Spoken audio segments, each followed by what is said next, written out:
శివుడు అభిషేక ప్రియుడు అని చెప్పి మనందరికీ తెలుసు. ఇందాక కూడా మనం మాట్లాడుకున్నాం, దోసిటి నీళ్లు పోసి శివ అంటే ఆయన కనకరిస్తూ ఉంటారు.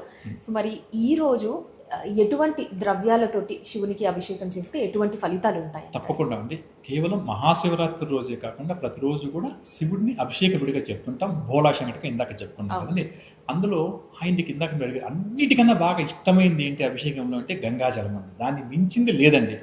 కేవలము మన పెద్దలు ఏం చెప్పారంటే శివునికి ప్రతిరోజు కాస్త నీటితో గంగాజలంతో అభిషేకం చేసి ఒక మారేడు దళం ఆయన మీద పెట్టి నమస్కారం చేసుకుని ఓం నమ శివాయ అని చెప్పుకొని వెళ్ళిపోతే కామధేనువు ఏదైతే ఉందో దాన్ని తీసుకుని వచ్చి మన ఇంటి మెయిన్ గేట్ ముందు కట్టేస్తారంటండి ఆయన. అంటే ఇంక అంతకన్నా ఏం కావాలి, కామధేనువు ఉంటే తెలుసు కదండి, ఏ కోరిక అడిగినా తీర్చేస్తుంది. కాబట్టి అటువంటి అదృష్టం మనకు రావాలంటే శివుణ్ణి కేవలం నీటితో అభిషేకం చేసి ఆ తర్వాత బిల్వపత్రం సమర్పించాలి. మిగతా ఇంక మీరు మల్లెపూలు ఇచ్చారా, రోజాపూలు ఇవన్నీ ఆయనకు అనవసరం, రెండే చాలు.